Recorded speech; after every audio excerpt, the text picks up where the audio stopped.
ओम शांति। अॼु मिले तारीख़ 12/2/2025। मिठा मिठा बाप दादा चवनि था मीठे मीठे ॿार तव्हां ॾाढा वॾा जौहरी आहियो। तव्हांखे अविनाशी ज्ञान रत्न रूपी जवाहरात ॾेई करे ॾाढो साहूकार ठाहिणो आहे।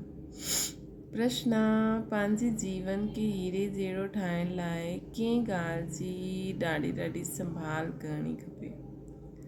उत्तर आहे, संग जी ॾाढी संभाल करो।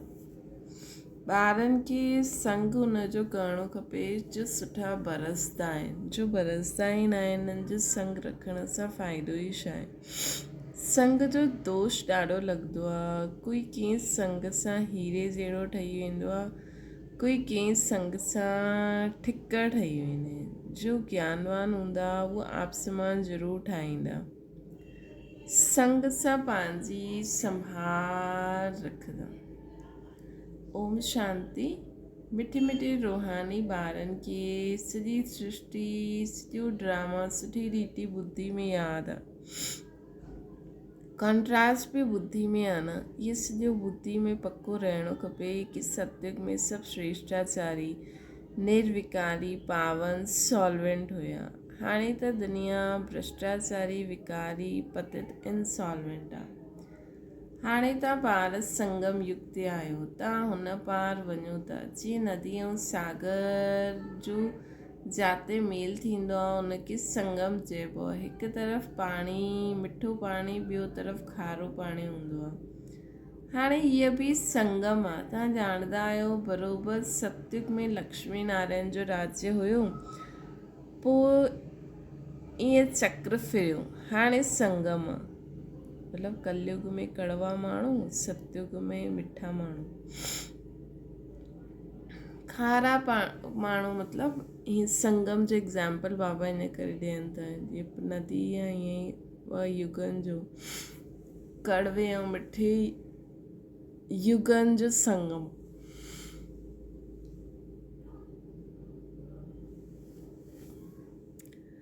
कलयुग जे अंत में सभु दुखी आहिनि। इनखे जंगल चइबो आहे, सतयुग खे बगीचो चइबो आहे। हाणे तव्हां काटन सां फूल ठहो था। इहा स्मृति तव्हां ॿारनि खे हुजणी खपे। असां बेहद जे बाप सां बेहद जो वरसो था वठूं। इहा बुद्धि में यादि रखिणो आहे। 84 जन्मनि जी कहानी बिल्कुलु कॉमन आहे। सम्झंदा आहियो हाणे 84 जन्म पूरा थिया। तव्हांजी बुद्धि में तरावट आहे कि असां हाणे सतयुगी बगीचे में वञूं था। हाणे असांजो जन्म हिन मृत्यु लोक में न हूंदो, असांजो जन्म हूंदो अमर लोक में। शिव बाबा खे अमरनाथ बि चइबो आहे न। उहा असांखे अमर कहानी ॿुधाईंदा आहिनि। हुते असां शरीर में हूंदे बि अमर आहियूं।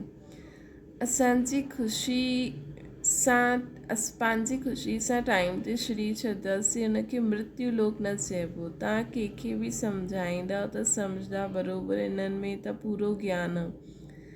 सृष्टि जो आदि ऐं अंत आहे न। नंढो ॿार बि जवान वृद्ध थींदो आहे, पोइ अंत थींदो आहे, पोइ ॿार ठहींदो आहे। सृष्टि बि नई ठहींदी आहे, पोइ क्वार्टर पुराणी, अधु पुराणी, पोइ सॼी पुराणी, पोइ नई थी वेंदी आहे। इहे सभु ॻाल्हियूं ॿियो कोई हिक ॿिए खे ॿुधाए न सघे। अहिड़ी चर्चा कोई करे न सघे सवाइ तव्हां ब्राह्मणनि जे। ॿियो कोई खे रूहानी नॉलेज मिली न सघे। ब्राह्मण वरण में आया तॾहिं ॿुधूं। सिर्फ़ु ब्राह्मण ई ॼाणनि। ब्राह्मणनि में बि नंबरवार आहे। कोई यथार्थ रीति ॿुधाए सघंदा आहिनि, कोई न ॿुधाए सघंदा आहिनि, त उन्हनि खे कुझु मिलंदो न आहे।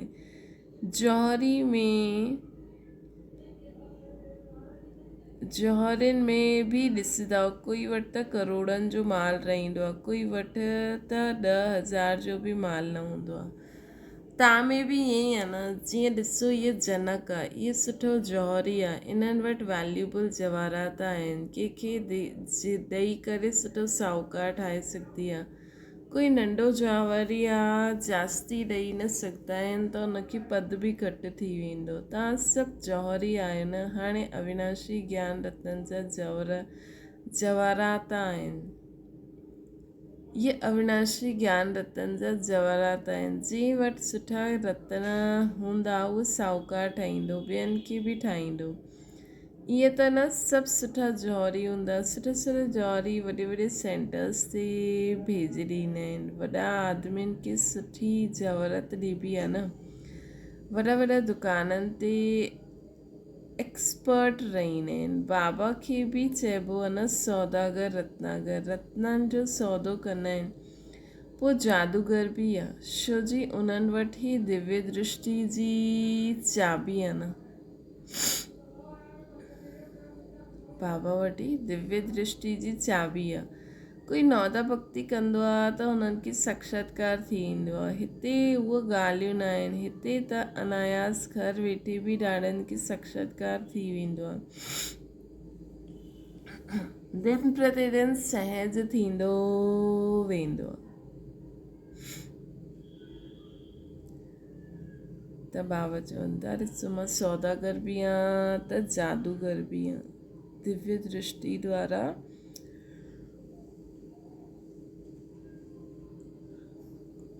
कंहिंखे बि साक्षात्कार कराए सघंदो आहे। कईअनि खे ब्रह्मा जो, श्री कृष्ण जो बि साक्षात्कार थींदो आहे। उनखे चईंदा आहियूं ब्रह्मा वटि वञो, वञी करे उन्हनि वटि प्रिंस ठहिण जी पढ़ाई पढ़ो। इहे पवित्र प्रिंसेस हलिया ईंदा आहिनि। प्रिंस की पवित्र भी चइबो आहे न। पवित्रता सां ई जन्म थींदो आहे। पतित खे भ्रष्टाचारी चईंदासीं। पतित सां पावन ठहिण इहा बुद्धि में रहणो आहे। पतित सां पावन ठहिणो आहे, इहा बुद्धि में रहणो आहे जो कंहिंखे सम्झाए बि सघो। इहा बुद्धि में रहणो खपे। पतित खां पावन ठहिणो आहे। असां सभिनि आत्माउनि खे, पूरी दुनिया खे पावन ठाहिणो आहे। इहा बुद्धि में रहणो खपे जो कंहिंखे बि सम्झाए सघो। मनुष्य सम्झंदा आहिनि, इहे त ॾाढा सेंसिबल आहिनि। चओ असां वटि कोई शास्त्र आदि जी नॉलेज न आहे। इहे रूहानी नॉलेज आहे जो रूहानी बाप सम्झाईंदा आहिनि। इहे त्रिमूर्ति ब्रह्मा विष्णु शंकर आहे। इहा बि रचना आहे। रचयिता हिकु बाप आहे न। उहो थींदो आहे हद जो क्रिएटर। इहो आहे बेहद जो बाप। दुनिया वारा आहिनि हद जा क्रिएटर। इहो आहिनि बेहद जो बाप, बेहद जो क्रिएटर आहे। बाप वेही करे पढ़ाईंदा आहिनि। महिनत करणी हूंदी आहे न। रचयिता हिकु बाप ई आहे। उहो ईंदा आहिनि, उहे हूंदा आहिनि हद जा क्रिएटर। इहे बेहद जो बाप, बेहद जो क्रिएटर। बाप वेही करे पढ़ाईंदा आहिनि। महिनत करणी हूंदी आहे। बाप गुल गुल फूल ठाहींदा आहिनि। तव्हां आहियो ईश्वरीय कुल जा, तव्हांखे बाप पवित्र ठाहींदा आहिनि। बाबा असांखे पवित्र था ठाहिनि। बाबा असांखे गुल गुल फूल जीअं था ठाहिनि। पोइ अगरि अपवित्र ठाहींदा त कुल कलंकित ठहींदा। बाप त ॼाणंदा आहिनि न। पोइ धर्मराज वारा ॾाढी सज़ा दिलाईंदा। बाप सां गॾु धर्मराज बि आहे। धर्मराज जी ड्यूटी बि हाणे पूरी थींदी आहे। सत्युग में त हूंदी ई न। पोइ शुरू थींदी द्वापर में। बाप वेही कर्म अकर्म विकर्म जी गति सम्झाईंदा आहिनि। चईंदा आहिनि इन्हनि जे अॻियां जन्मनि में अहिड़ा कर्म कया जंहिंजी इहा भोगना आहे। सत्युग में हीअं न चईंदासीं। बुरे कर्मनि जो हुते नाम ई न हूंदो आहे। हिते त बुरा सुठा ॿई हूंदा आहिनि। सुख दुख ॿई आहिनि, परंतु सुख ॾाढो थोरो आहे। हुते दुख जो नाम निशान न हूंदो। सत्युग में सुख ई सुख हूंदो। दुख किथां आयो? तव्हां बाप सां नई दुनिया जो वरसो था वठो। बाप ई दुख हरता सुख हरता आहे। दुख कॾहिं खां शुरू थींदो आहे इहे बि तव्हां ॼाणंदा आहियो। शास्त्रनि में त कल्प जी आयु लंबी चौड़ी लिखी छॾी अथनि। हाणे तव्हां ॼाणंदा आहियो अधु कल्प जे लाइ असांजा दुख हरनि था। हाणे असां सुख पाईंदासीं, हरजी वेंदा। इहा सृष्टि चकर कीअं फिरंदो आहे इन ते सम्झाइणु ॾाढो सहज आहे। इहे सभु ॻाल्हियूं तव्हांजे सवाइ ॿियो कोई जी बुद्धि में न आहे। लाखों वर्ष चई रहींदा आहिनि, लाखों वर्ष चई रहिया आहिनि, सभु ॻाल्हियूं ॿुधी सां निकिरी वेंदियूं आहिनि। हाणे तव्हां ॼाणंदा इहे चकर 5000 वर्ष जो आहे। कल्ह जी ॻाल्हि आहे, जबकि हिन सूर्यवंशी चंद्रवंशियुनि जो राज्य हुयो। चईंदा बि आहिनि न, ब्राह्मणनि जो ॾींहुं ब्राह्मणनि जी राति। शिव बाबा जो ॾींहुं राति न चईंदा आहिनि, ब्राह्मणनि जो ॾींहुं ब्राह्मणनि जी राति चईंदा आहिनि। ब्राह्मण पोइ भक्ति मार्ग में बि हलिया आहिनि। हाणे संगम आहे, न ॾींहुं न राति। तव्हां ॼाणंदा आहियो असां ब्राह्मण पोइ देवता ठाहींदासीं, पोइ क्षत्रिय, पोइ वैश्य, शूद्र। इहे ॿुधी में पको यादि करे वठो इन्हनि ॻाल्हियुनि खे। पहिरियों असां ब्राह्मण देवता ठाहींदासीं, पोइ क्षत्रिय, पोइ बाबा जो वर्सो ख़तमु थी वेंदो, पोइ वापसि बाक़ी 2 युगनि में पंहिंजे कर्म अनुसार भोगना भोगदासीं। इन ॻाल्हियुनि खे ॿियो कोई ॼाणंदो न आहे। उहो त चईंदा आहिनि शास्त्रनि में एतिरी आयु लिखियलु आहे। तव्हां पोइ हिन हिसाब सां किथां इहे हिसाब किथां लाहियो आहे? इहा अनादि ठहियलु ड्रामो आहे, इहा कोई न ॼाणंदो आहे। तव्हां ॿारनि जी ॿुधी में आहे अधु कल्प आहे सत्य त्रेता, पोइ अधु कल्प आहे भक्ति, पोइ अधु सां भक्ति शुरू थी वेंदी आहे। उहो थी वेंदो आहे त्रेता ऐं द्वापर जो संगम युग, जॾहिं भक्ति शुरू थी वेंदी आहे। संगम द्वापर में बि इहे शास्त्र आदि आहिस्ते आहिस्ते ठहींदा आहिनि। भक्ति मार्ग जी सामग्री लंबी चौड़ी आहे, पोइ झाड़ केतिरो लंबो चौड़ो थी वेंदो आहे। इन जो बीज आहे बाबा, इहे उल्टो झाड़ आहे। पहिरियों आदि सनातन देवी देवता धर्म आहे। इहे सभु ॻाल्हियूं जो बाप ॿुधाई अथई, इहे बिल्कुलु ई नई आहे। इन देवी देवता धर्म जे स्थापक खे कोई ॼाणंदो ई न आहे। श्री कृष्ण त ॿार आहे, ज्ञान ॿुधाइण वारो त बाप आहे, त बाप खे उड़ाए ॿार जो नाम विझी छॾियो अथनि। श्री कृष्ण जा ई चरित्र आदि वेई ॾेखारिया अथनि। बाप चईंदा आहिनि लीला कोई श्री कृष्ण जी न आहे। ॻाईंदा बि आहिनि, हे प्रभु तुंहिंजी लीला अपरंपार। त लीला हिकु जी ई थींदी आहे न। शिव बाबा जी ही महिमा ॾाढी न्यारी आहे। उहो त सदा पावन रहण वारो आहे, परंतु उहो पावन शरीर में त अची न सघे न। उन्हनि खे सॾ ई कंदा आहिनि पतित पावन अची करे पावन ठाहियो। त बाप चईंदा आहिनि मूंखे बि पतित दुनिया में अचिणो पए। जॾहिं मूंखे ॿार ई सॾ कंदा आहिनि त मूंखे बि अचिणो पए। इन्हनि जे ॾाढे जन्मनि जे अंत में अची करे मां प्रवेश कंदो शिव बाबा। त बाप चईंदा आहिनि मुख्य ॻाल्हि अलफ़ की यादि करो, बाक़ी इहा सॼी रेज़गारी आहे। जेकी बि बाबा ॻाल्हियूं ॿुधाईंदा आहिनि इहा सारी रेज़गारी आहे।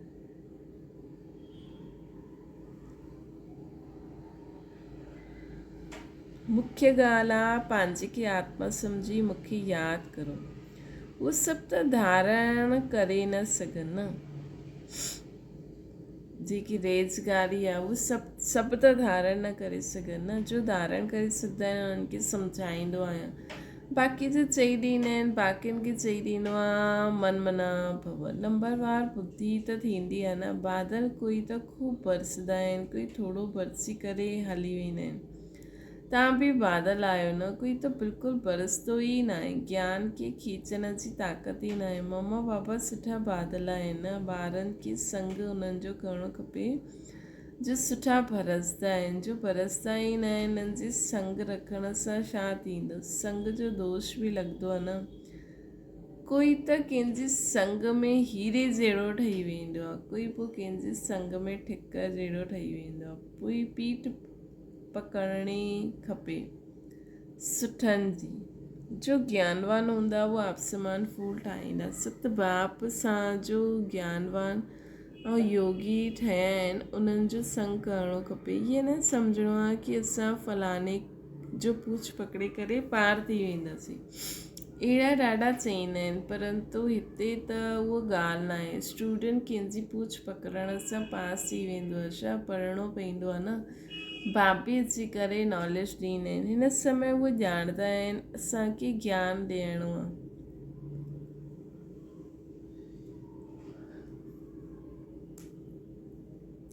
हिन समय उहे ॼाणंदा आहिनि असांखे ज्ञान ॾियणो आहे। भक्ति मार्ग में उन्हनि जी बुद्धि में इहे ॻाल्हियूं न रहंदियूं आहिनि की असांखे वञी करे ज्ञान ॾियणो आहे। शिव बाबा जी इहे सभु ड्रामा में न हूंदा। बाबा कुझु कंदा न आहिनि।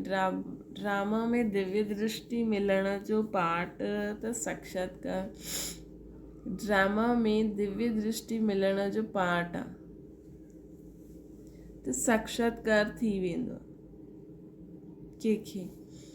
बाप चईंदा आहिनि ईअं न की मां वेही साक्षात्कार कराईंदो आहे, इहे ड्रामा में न हूंदा। अगरि कोई देवी जो साक्षात्कार कराइणु चाहींदा आहिनि, देवी त न कराईंदी न।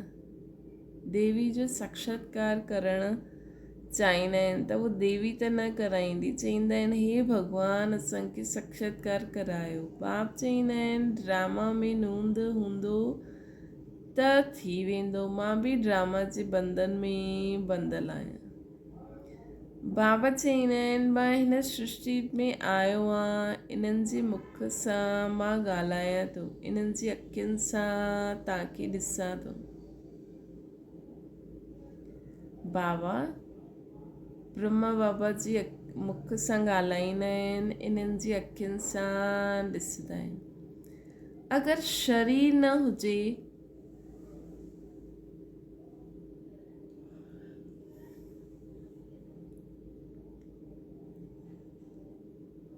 अगरि शरीर ई न हुजे त ॾिसी कीअं सघंदमि। पते दुनिया में ई मूंखे अचिणो पवंदो आहे। स्वर्ग में त मूंखे सॾ ई न कंदा आहिनि, मूंखे सॾ ई कंदा आहिनि हाणे संगम युग ते। जॾहिं संगम युग ते अची करे शरीर वठां तॾहिं ई त ॾिसां न।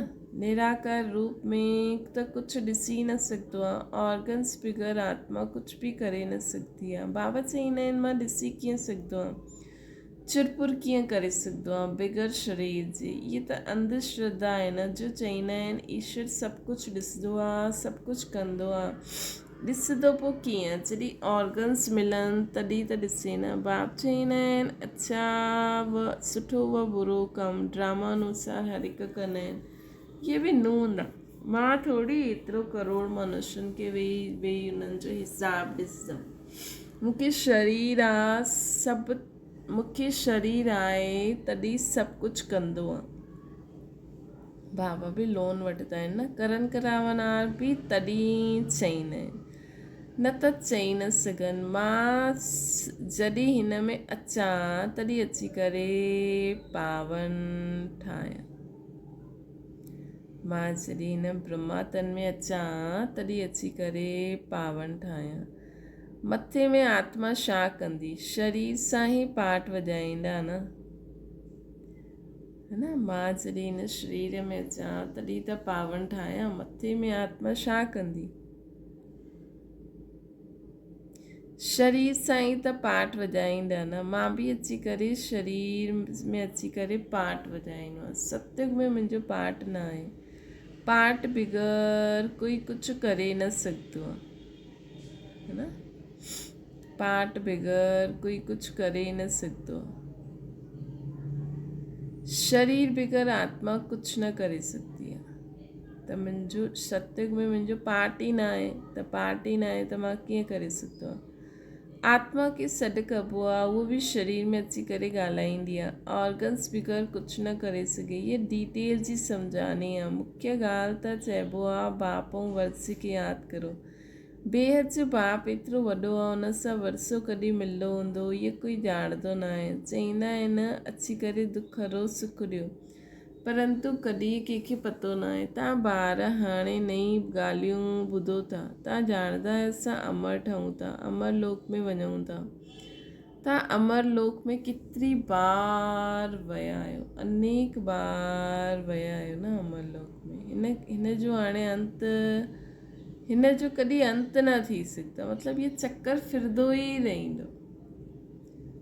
ॾाढा चईंदा आहिनि छा असांखे मोक्ष न मिली सघंदो आहे। चओ न, इहा अनादि ठहियलु ड्रामा आहे, इहा कॾहिं विनाश न थी सघंदो आहे। इहा त अनादि चक्र फिरंदो ई रहंदो आहे। तव्हां ॿार हिन समय सच्चे साहिब खे ॼाणंदा आहियो, तव्हां सन्यासी आहियो न, उहो फ़क़ीर न।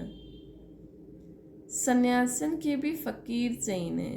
तव्हां राज ऋषि आहियो, ऋषि खे सन्यासी चइबो आहे। हाणे पोइ तव्हां अमीर ठहींदा आहियो। भारत केतिरो अमीर हुयो, हाणे कीअं फ़क़ीर थी वियो आहे न। भारत बेहद जो बाप अची करे असांखे बेहद जो ई वरसो ॾींदा आहिनि। गीत बि आहे न, बाबा तव्हांजो ॾिनो सो कोई बि ॾेई न सघे। सोने जी दुनिया ठाहे ॾिनी आहिनि बाबा असांखे। बाप तव्हां असांखे विश्व जो मालिक ठाहींदा आहियो, जेके कोई लूटे न सघे। इहे गीत ठाहिण वारा अर्थ न सोचंदा आहिनि। तव्हां ॼाणंदा आहियो हुते पार्टीशन आदि कुझु न हूंदी। हिते त केतिरी पार्टीशन आहे न। हुते आकाश धरती सॼी तव्हांजी रहंदी है न। हिते त पार्टीशन आदि आहे ई न। हुते आकाश धरती सॼी ई असांजी रहंदी आहे। हुते कोई पार्टीशन न हूंदो।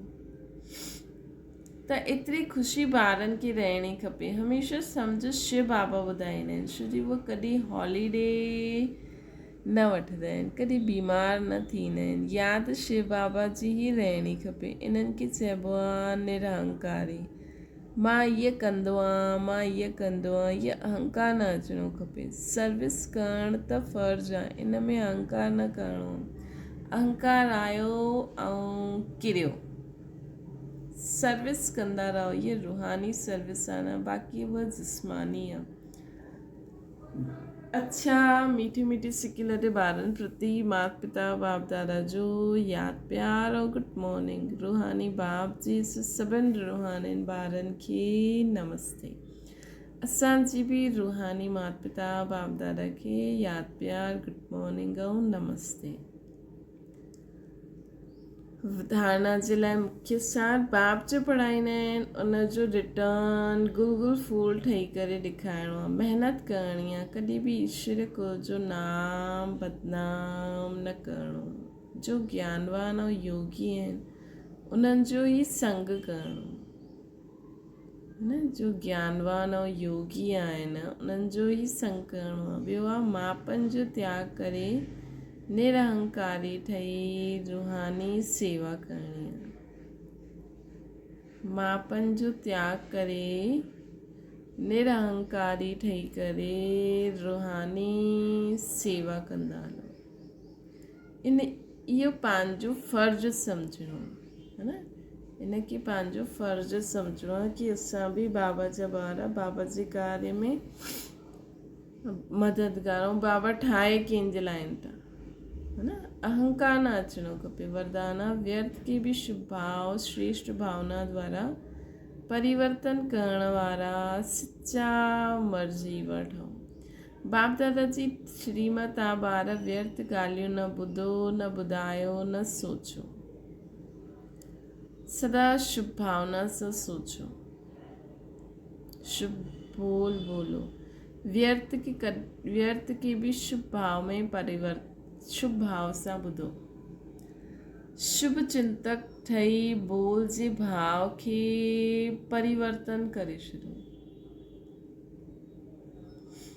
कोई कीअं बि बोले थो, कोई कीअं बि कर्म करे थो। असांखे शुभ चिंतक ठही करे बोल जे भाव खे परिवर्तन करे छॾो। सदा भाव भावना श्रेष्ठ रखो। मतिलबु कंहिंजे लाइ माण्हू चई एॾी वॾी ॻाल्हि चई छॾी ऐं उनखे जरा बि समय न लॻियो, हीअं कीअं चई छॾी। असां उनखे शुभ चिंतक ठही करे शुभ भाव में परिवर्तन करे छॾो। स्वयं के परिवर्तन करो, न कि अन्य जे परिवर्तन जो सोचो। स्वयं जो परिवर्तन ई अन्य जो परिवर्तन आहे। इन में पहिरियों मां इन मर्ज़ीवा ठहिण में ई मज़ो आहे। इनखे ई महाबली चइबो न। इनखे ई महाबली चइबो। इन में ख़ुशी सां मरो, इहा मरण ई जीअण। इहे ई सचो जीअदान है न। भ्रमण जीवन में मरी वञणु, इहो मरी वञणु ई मज़ो आहे। इनखे महाबली चइबी आहे। कंहिंखे महाबली चइबी आहे? व्यर्थ बोल। इन्हनि सभिनि व्यर्थ खे बि शुभ चिंतक सां परिवर्तन करे छॾियो। जे असांजे लाइ कुझु नेगेटिव व्यर्थ आहे ई न, जंहिं बि चयो कुझु बि चयो असां त उनजे लाइ बि शुभ चिंतक ठही उनजो बि भलो थिए।